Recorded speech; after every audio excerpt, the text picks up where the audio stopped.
They're claiming all these people children. You know what? My mama like to claim a whole lot of light-skinned black boys.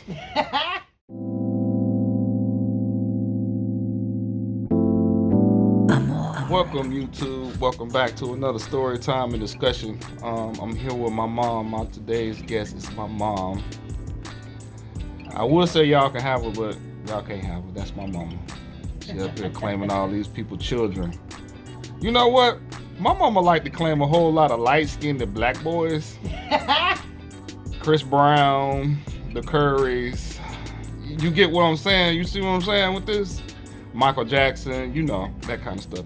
Anyway, I'm gonna talk about a time when I was younger and I did some stuff I wasn't supposed to. So when we stayed in Condon back in the day, and if anybody grew up in CG or Jasper, of course, you know what I'm talking about. Talking about when we moved to Florida.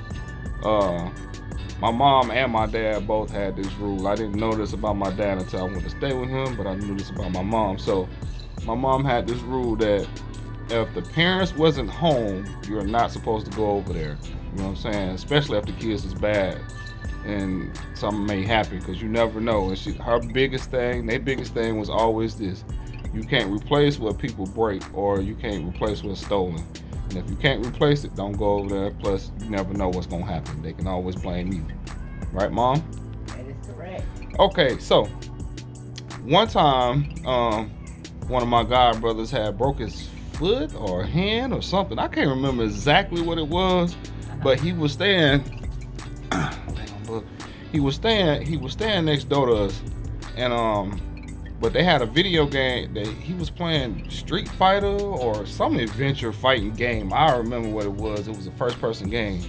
But this particular day, I wanted to go and play with him and hang out with him because he was hurt. So I asked my mom, can I go outside and play? And she was like, yeah. So I'm over there about 2 hours. And during that time, I'm guessing she wanted me for something, and she couldn't find me. So eventually we hear a knock at the door, and it's at the back door because I forgot. Something was wrong with the front door. It was at the back door. So Hype went to go see who it was, and he came out. He said, man, your sister out here. So I go out, I'm like, yeah. She said, mama wants you. So I go to the porch, and mama was on the front. And I go to the porch, I said, yes, ma'am. And she was like, didn't I tell you not to go over there? Is them people home? I said, no, ma'am. She said, what I tell you about going over people's house and ain't nobody home? You know. And I kind of got, you know, I was wrong, and you know, when you wrong, you try to get defensive. So I kind of got mad, right? And she giving it to me. You don't supposed to go over there. The next time you go over there, I'm gonna tell you blah, blah, blah, blah. She going off, right? And I'm kind of looking at her. So I had to go in the house, and while she was talking, and back then, you remember them screen doors that go, you used to make all that noise.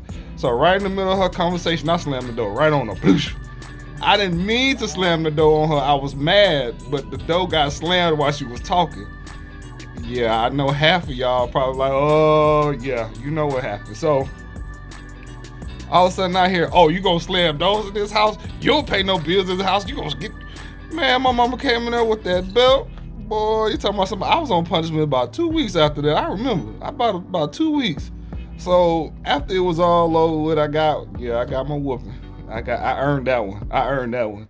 And I talked to my sister. She was like, man, mama wasn't even gonna get you. She said she was just mad at the fact because you didn't listen to her.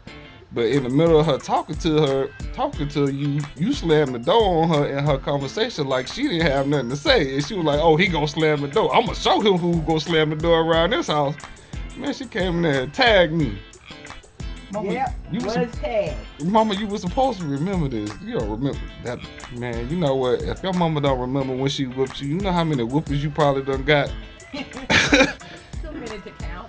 But you didn't get whoopings like that. Don't even. I mean, yes, but I didn't get that many. But you supposed to be remembering. If you don't remember, then that means there was one too many because you don't remember. All right. The one I was trying to remember.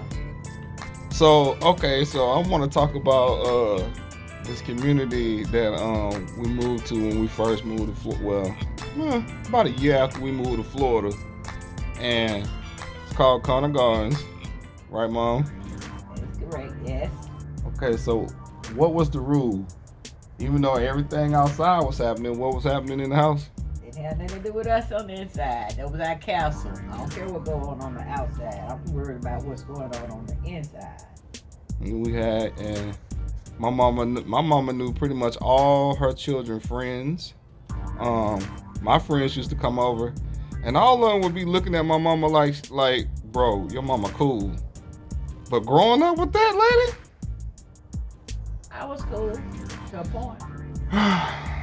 that point was very short.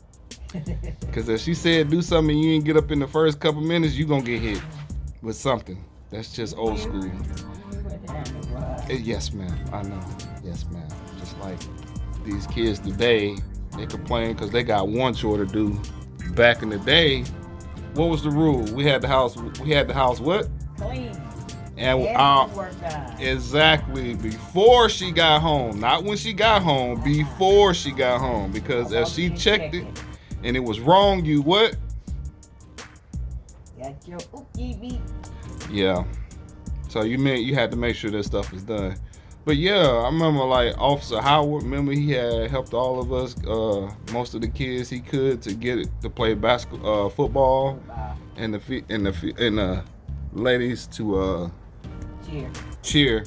I'm sorry, man. These bugs are tearing my arm up. But anyway, yeah, I'm trying to debo it. Mr. File Man know what I'm talking about. But what else? Vet.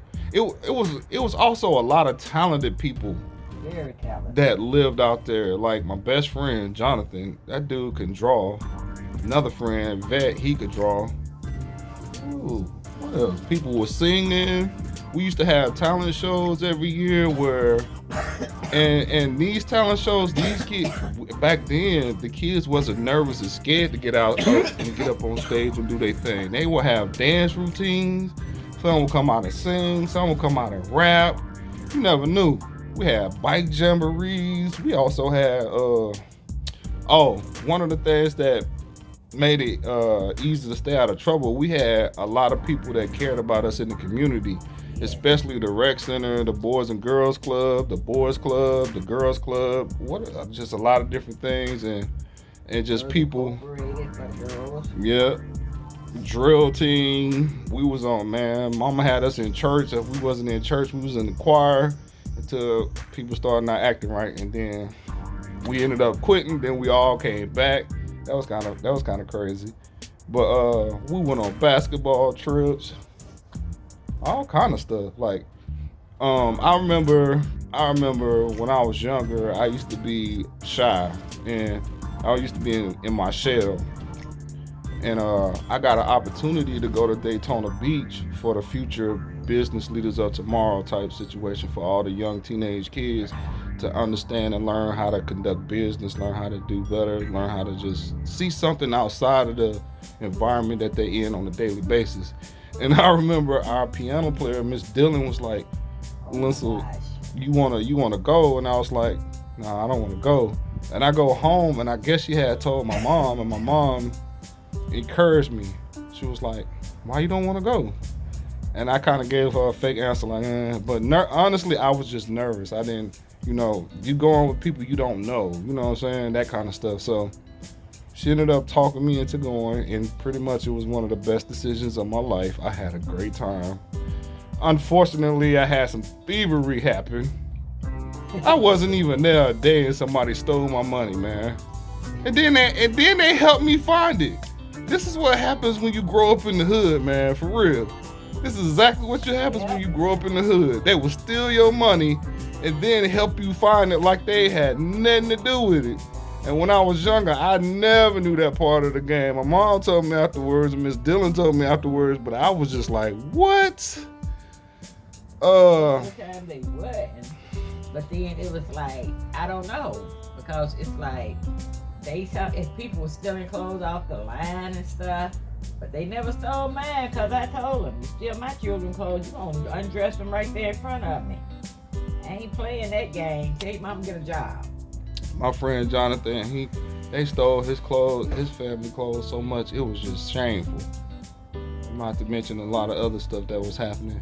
Tell you another thing that used to happen out there too. if you saw the police and they saw us, they will harass you. Yes. And people, and I'm not talking about the good cops. Like Officer Howard was a good cop. He was a good cop, good man. I mean like the cops that was trying to prove a point, because you were a young black man, or because you in a low-income community. They want to harass you and crap. Jonathan, I remember this story. Jonathan had got his very first car, and he was out there doing something, and I think he was cleaning it, and we were just out there talking, me and him out there talking. You know, the police pulled up and said, "You seen a guy on a bike?" We said, "No, we didn't see a guy on a bike." Next thing I know, me and him both on the car spread with our arms spread, and then they going through our pockets looking for something. We could not get Miss Susan or Mr. Boone to come out the house because we couldn't go in the house and tell nobody. And eventually Ricky came out. Somebody came out, and they ended up telling them. But by the time they came out and said something, they was pretty much done harassing us then. Yep. And they would do that stuff, and then they wonder why people don't trust the cops. Like, I think we was 15, 14, 16, we was young. 16 years old. I think we was 16 because Jonathan had got a car at 16. Yeah, we was around 16. But the fact that happened and we didn't do anything, that's what made us not like the cops, man. And that happened to a whole bunch of people in the neighborhood. But moving past that, I'll say another thing that was probably one of the best things that I got to do was play ball with so many different diverse group of people. It was so many talented basketball athlete players that came out there and played, football players, volleyball, baseball, whatever you name it.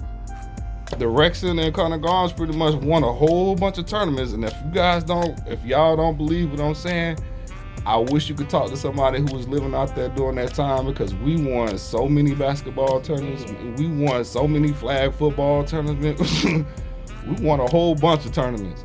We had a whole lot of fun,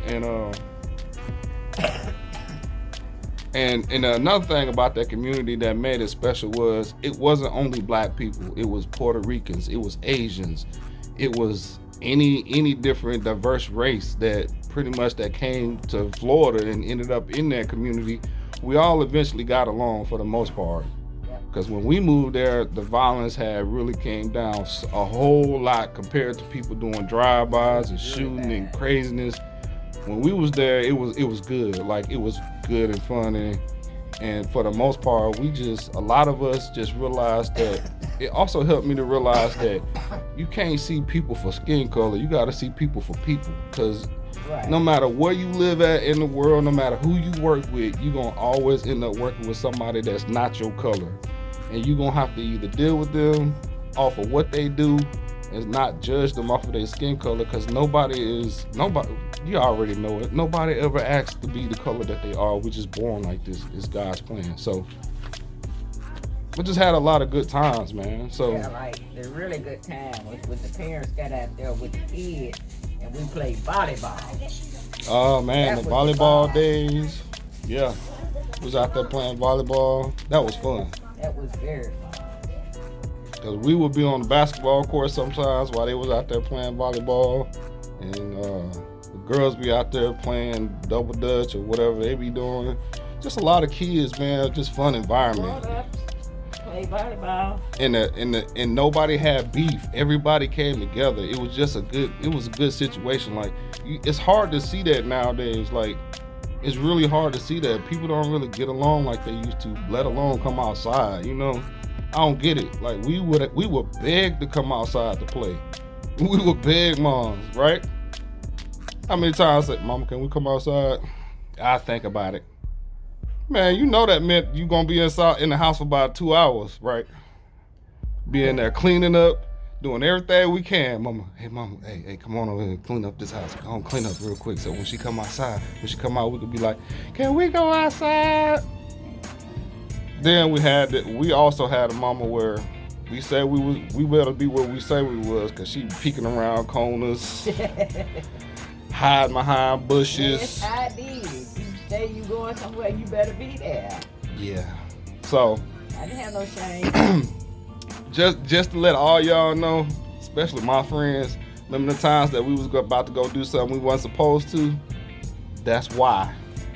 Well, Pooh, you a punk. Well, I'd be a punk without a butt whooping, because you know what time it was. Like, it was no playing with this lady. She was dead serious. But at the same time, everybody who got a whooping back then is well just the human beings. We ain't out killing people. We ain't out robbing people. Most of us is out working and trying to do better for ourselves. So good times, man. Good times. I miss Condon guys. It was so much fun. So much stuff going on. So all right, so that's our story about CG. Thank you for watching.